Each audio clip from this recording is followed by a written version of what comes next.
টুকুই যথেষ্ট। কারণ এর ওপরে কোনো আর অভিশাপ হয়ই না।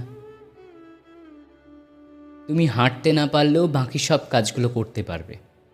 তুমি কথা না বলতে পারলেও বাকি সব কাজগুলো তুমি মুখ বন্ধ রেখেও করতে পারবে।